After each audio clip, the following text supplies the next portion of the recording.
The letter arrived on a Tuesday. It was addressed to Mr. R. Hartwell, as all letters to the shop were. Eleanor set it on the counter beside the half-dismantled pocket watch she had been coaxing back to life for the better part of a morning. She did not open it. The mail was not hers to open. But Mr. Hartwell was in bed with a fever that had turned his face the color of old candle wax, and he had not come down in 3 days, and the letter had a wax seal on it that Eleanor recognized the way you recognize a sound you have only heard once but never forgotten. The Pembroke crest. She left it on the counter for 4 more hours. Then she opened it. It was an invitation, the Wycherley Chess Invitational, hosted annually at the Duke's Mayfair townhouse. Friday evening. Formal dress. 14 guests. Mr. Hartwell's name was printed in the body of the letter in a careful, slanted hand, the kind of handwriting that belongs to men who were taught penmanship by tutors rather than schoolmasters. Eleanor read it twice. She set it down. She picked up her work, a mainspring that kept winding too tight, a problem of tension and release, a thing she understood deeply, and she sat with it for a long time without doing anything at all. Then she went upstairs and knocked on Mr. Hartwell's door. He answered in a voice that sounded like damp cloth being wrung out. She told him about the letter. She told him who had sent it. She described the crest with a precision that made him open one eye from his pillow and look at her with an expression she had seen on him only twice before, both times when a customer had brought in a clock so badly damaged that the repairs were going to cost more than the original piece was worth. He said, "I cannot go." She said nothing. He said, "You understand chess, Eleanor. You understand it as well as I do. Probably better. I have thought this for some years and never said it, because you never seemed interested in being told." He paused. He coughed. He closed his eye again. "Take the ticket. Use my name if they ask. Drink whatever they're pouring and do not eat the little fish things. I've been before and they sit poorly." She took the ticket. She did not plan, in that moment, to do anything more than go. That was the first lie she told herself. The second was that she hadn't been planning this for 11 years. Eleanor Voss was 30 years old. She had worked in Hartwell's clock shop in Bristol since she was 19, first sweeping floors, then learning the trade the slow and honest way, by watching, asking questions that Mr. Hartwell answered because he was a man who believed that knowledge was wasted on ignorance, regardless of what gender the ignorance wore. She was good with small things, things that required patience and stillness and a willingness to sit with a problem long after a less careful person would have walked away. She could look at a mechanism that was failing and understand not just what was broken but why. What flaw in the original design had finally, after years, been worked through by time and friction to its inevitable expression. She had been told she was clever, occasionally. Mostly she was told she was quiet. Both things were true. She had learned early that the second was safer. Her father, William Voss, had owned a small workshop on the edge of the city. Woodwork, mostly, repair work. Furniture commissioned by people who had a little money and wanted it to look like more. He was good at it. Not good at accounting. Not good at contracts. Not good, it turned out, at recognizing the particular kind of man who offers you a loan with one hand while holding a list of your assets with the other. The Pembroke estate had been collecting on Bristol debts since before Eleanor was born. They were very good at it. Clean, official, documented in the kind of language that looks like fairness and operates like a vice. By the winter of Eleanor's 16th year, the workshop was gone. The tools, the wood stores, the orders already placed and half paid for, all of it absorbed back into accounts that had names on them she was not allowed to say in the house because her mother said it was bad for the blood pressure. Her father had not recovered, not fully, not in the way that counts. Eleanor had. She had found the chess transcription in a periodical someone had left behind in the shop. A tournament game. The Duke of Wycherley, 1862, playing a visiting opponent from Edinburgh. The Duke had won, but the record of the game told Eleanor something the writer of the article had clearly not intended to share. It showed her how the Duke thought. Not just the moves, the thinking behind the moves, the assumptions, the reflexes, the places where confidence shaded into habit and habit shaded into blindness. She had read it until she had it memorized. She had found 3 more transcriptions over the following years. 2 in club newsletters that customers brought into the shop. 1 in a private letter, a correspondent writing to Hartwell about a match he had witnessed, with the moves listed in a postscript almost as an afterthought. 11 years. She had not been sitting and waiting. She had been working, living, repairing clocks, building a life from the pieces of a childhood that had been taken apart by a man who signed documents. But in the way that the mind does the things it needs to do when the hands are occupied with something else, she had been building a game in the back of her thoughts the whole time. She knew how the Duke played. She knew what he feared. She knew that he hated disorder in the mid-game, that he responded to unexpected positions by overprotecting, circling back, tightening down rather than adapting.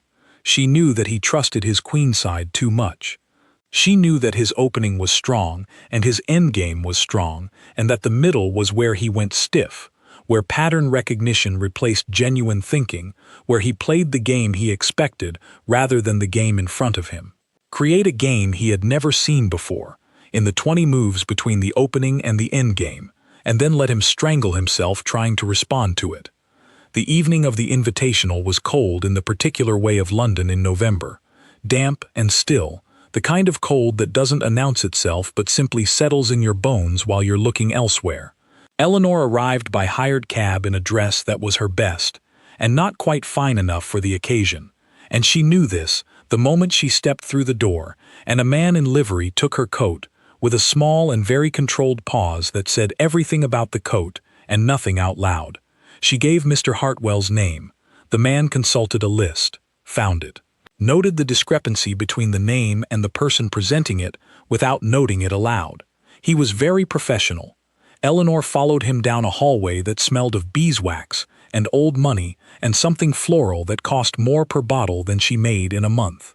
The room where the chess was played was large in the way that rooms designed to contain large egos needed to be.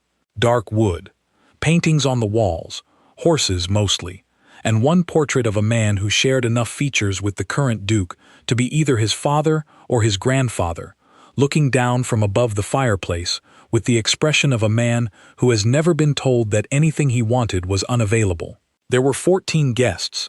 12 of them were men. The other 2 were wives, standing near the window together, who looked at Eleanor with an expression that was not unfriendly, but was distinctly categorizing, placing her, sorting her, finding the appropriate box, finding that there wasn't one and leaving the question politely unanswered. 3 men, in the first 7 minutes, directed Eleanor toward the refreshment table. She thanked them. She did not go to the refreshment table. She found the board assigned to Mr. Hartwell's name, and she sat down. The chair was good, solid, high-backed. She settled into it the way you settle into something you have been imagining for a long time, and are mildly surprised to find it is exactly as you pictured. She waited. The Duke of Wycherley arrived at his own party the way powerful men often arrived at things they owned. Not late, exactly, but unhurried. He was in his mid-50s, broad across the shoulders, silver-haired in a way that had been very good to him, that read less as age and more as authority. He moved through the room touching it lightly, a word here, a hand on an arm there, a laugh given out in small measured portions like something that didn't grow on trees. He reached the board across from Eleanor and he sat down, and he did not look at her immediately because he was finishing a story he had been telling to the man who had followed him across the room. The story involved a horse, a wager, and a punchline that made the other man laugh in a way that was 8 parts obligation and 2 parts genuine amusement. Then he looked at the board. Then, as an extension of looking at the board, he looked at Eleanor. He said, "I was expecting Hartwell." She said, "Mr. Hartwell is unwell. I've come in his place." A pause. Not a long one. The kind of pause that a man produces when he is deciding whether a situation is worth the energy of objecting to it. He said, "Are you familiar with the game?" She said, "Adequately." The pause again. And then something shifted in his face. Not into friendliness exactly, but into the particular expression of a man who has decided that whatever this is, it will be brief, and he can afford to be generous in small amounts. He gestured at the board. "White or black?" he said. "Black," she said. He blinked. Most people offered the choice, took white. First move, established advantage. It was the obvious play. He took white. He opened. She responded. The first 10 moves were what they were always going to be, the structure that had to be built before the real game started. Opening theory, known positions. She watched his hands as he moved, steady, unhurried, the hands of a man who had done this many times and who had rarely lost. She had expected that. She had built her plan around it. Around move 12, she introduced the first irregularity. Small, barely perceptible. A pawn moved to a square that had a defensible logic, but was not the standard response to his position. Not wrong, exactly, just unexpected. He studied it for a moment longer than he had studied her previous moves. He responded in the way she had predicted, cautiously, drawing back slightly, consolidating. His instinct, confronted with something he hadn't expected, was to tighten down, to protect what he had, rather than press his advantage. She noted this. It had been true in 1862. It was still true. She filed it and moved forward. Around them, the room had been operating at its usual volume. The pleasant background noise of men who know each other, discussing the things that men who know each other discuss. The other boards. Drinks being refreshed. Someone near the fireplace making a point about rail investments with the conviction of a man who has never been wrong in his own head. Nobody was watching their board. Why would they? She was a late substitute, unrecognized, at a board with the host. It would be over in 20 minutes and he would be gracious about it, and she would disappear back to wherever she had come from. Eleanor moved her bishop. It was move 17. The Duke looked at it. He looked at it for a long time. Something changed in the room. Not loudly. The way temperature changes, you don't notice the exact moment, only that you are standing in a different temperature than you were before. The man who had been talking about rail investments paused. He looked toward their board. Then he kept talking, but quieter. Move 22. She had been saving this. Not with drama. Not with any visible change in her manner. She moved a pawn, one that had been sitting quietly on the board for the last 8 moves. Unremarkable, doing nothing that looked dangerous. A piece that an observer might have assumed was waiting to be traded or simply abandoned. She moved it forward 1 square, and the Duke of Wycherley's face did something she had only seen described in other people's faces in books. A very small tightening, around the jaw, along the line of the cheekbone. The expression of a man who has just perceived, in the middle distance, something that should not be there. He stared at the board. He picked up a piece, his knight, and held it. Set it down without moving it. Picked it up again. Set it down in a different square. She had anticipated this response also. Or rather, she had anticipated the category of response, the retreat to safety, the defense of the queen he had been protecting since move 8, the move that kept his position intact but ceded the initiative entirely. She had been waiting for him to give her the initiative. She took it.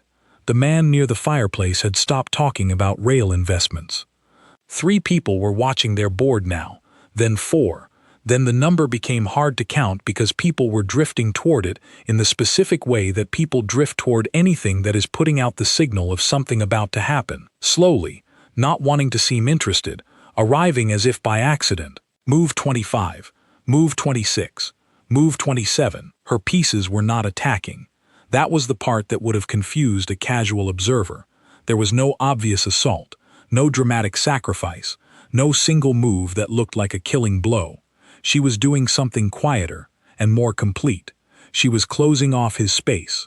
Move by move, she was reducing the squares available to him, narrowing his room, making the board smaller, not through force, but through structure, like walls that had been building up around him for 10 moves and which he was only now, at move 27, beginning to feel. His queenside was locked.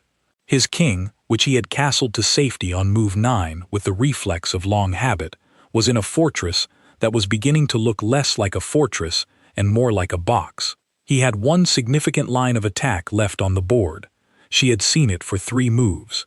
She had left it there deliberately, a lane of pressure he could have exploited on move 24, 25, 26. She had done nothing to close it, and in leaving it open, she had watched him not take it, watched him look at it and distrust it, watch the part of his thinking that preferred safety over risk make the decision for him, again and again, until now the position required a boldness he had trained himself away from. Move 29. He spent 4 minutes on it, the longest he had spent on any single move of the evening. He looked up from the board at one point, not at her, at the middle distance, the way people look when they are calculating something that is almost but not quite within reach. Then he moved his rook. The lane closed, his last real chance, gone.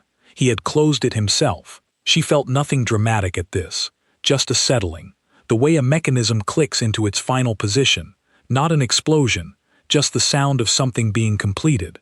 She moved her queen. Move 34, she said, check. A pause. The Duke looked at the board for a long time. Not for escape, there was none, and she could see from his eyes that he knew it, that he was reading the position correctly now that it was final, with a clarity that had perhaps always been available to him, and that the habit of winning had made unnecessary. He looked up. The room was quiet, the specific quiet of 14 people who have all arrived at the same understanding at the same moment, and none of them quite knowing what the correct response to it is. She did not look at them. She looked at him. He said, checkmate. Not a question, just the word. She said yes. He sat with it. The stillness of a man who had walked into a room fully certain of one thing and was now sitting in a room where that thing was no longer true. She watched him make the adjustment. It took about 30 seconds. She found herself with a strange and unexpected respect for this, not for the losing, which anyone could do, but for the adjusting. He did it without making it ugly, without looking for an exit or a qualification. He reached across the board. He was not reaching to shake her hand.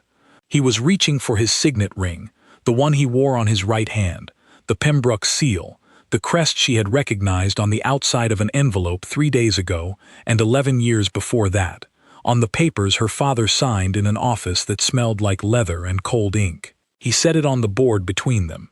He said, "Name your terms. I want to play you again." She looked at the ring. She had thought about this moment, not obsessively, but she had considered what it would look like, what she would feel, what she would do. She had expected satisfaction, she supposed.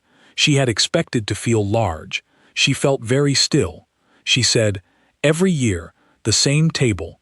You will attend yourself. No substitutes, no postponements." He said, "And in return?" She said, "I will come." A pause that was different from the other pauses. She watched him turn something over, some question that he perhaps did not know how to ask, about who she was, about why she played the way she played, about what 11 years of preparation looks like when it has just sat down across from you in a dress that isn't quite right for the occasion and taken everything you had. He said done. She did not touch the ring. She stood. She thanked him, briefly and correctly, for the game. She nodded to the room, not to anyone in particular, to all of them, and she walked back the way she had come, down the hallway that smelled of beeswax and old money, past the man who had looked at her coat. She collected her coat. She went outside. The air was cold and the street was nearly empty, and she stood on the pavement for a moment with her breath making small clouds in the dark. She did not celebrate. She did not cry. She stood the way a person stands when they have done the last thing on a list they have been carrying for a very long time, and the list is finally empty, and they are trying to remember what they did before they had it. Then she walked to the corner to find a cab. The papers got most of it wrong. The Illustrated London News published a brief item the following week about the Wycherley Invitational, which mentioned in its second paragraph that the Duke had faced an unexpected result in the evening's headline match, playing against a Miss H, a substitute guest from Bristol, in what observers described as a commanding and unusual game. The initial was wrong. The characterization of the game as unusual was the politest available way to say what everyone who had been in that room understood. One columnist, writing in a chess club journal, attributed the result to the psychological novelty of playing an unfamiliar opponent. Another suggested the Duke had perhaps been working too hard of late, that the social demands of the invitational season took their toll, that this was the kind of thing that happened to anyone. Nobody wrote about how long she had studied him. Nobody knew. Eleanor read the items in the periodicals that passed through the shop. without hurrying, in the quiet hours of the afternoon when the work was light. She left them on the counter when she was done, the way she left everything she was finished with, neatly, without fuss, ready to be cleared away. Mr. Hartwell, recovered from his fever, read them too. He asked no questions. He was the kind of man who understood that some things were answered by what people chose to share, and some things were answered by what they didn't. He simply refilled her tea one afternoon without being asked, and said, "I understand it went rather well," and Eleanor said, "Adequately," and he smiled at the repetition without explaining why, and that was the whole of the conversation. She went back the following year. The Duke was there, same table. He had, she noted, moved it slightly. It was now in the center of the room rather than the side, which was either a coincidence or a recognition that the match had become the centerpiece of the evening. She chose to think of it as recognition because it was more interesting. He was better prepared. He had done his own studying. She could see it in the first 6 moves, which were less habitual, less comfortable, more deliberate. He had worked. She respected this too. She won on move 31. The year after that, move 38, the longest game they'd played. He had found something in the mid-game she hadn't planned for, a line she'd underestimated, a pressure she'd had to work to neutralize, and she had finished the evening with the particular tiredness of someone who has done real work rather than the practiced work that looks like effort from the outside. She liked that game. She thought about it for months afterward, not the victory but the middle, the 30 moves she'd had to improvise, the 6 minutes she'd spent on one decision that could have gone either direction. He had played well. She had played better. Year by year, the Wycherley Invitational became a known thing. Not famous exactly, but known in the particular rooms where chess was discussed, and where people who took pride in following such things gathered to compare notes. The match between the Duke and Miss Voss. An annual fixture, a settled fact, like the calendar. He lost every time. He never stopped asking for the next one. In the 8th year, he asked her, over the board between the end of the game and the point at which she would stand and leave, what she did. "Clocks," she said. He nodded slowly, the way people nod when they are holding more questions than they are going to ask. He said, "You have a precision to your game that I have tried to understand. Patience," she said, "and knowing what happens if you don't account for tension." He looked at her with the expression of a man who is hearing something on 2 levels and is not certain he is meant to. She stood. She thanked him for the game. She left. In the 14th year, a different conversation.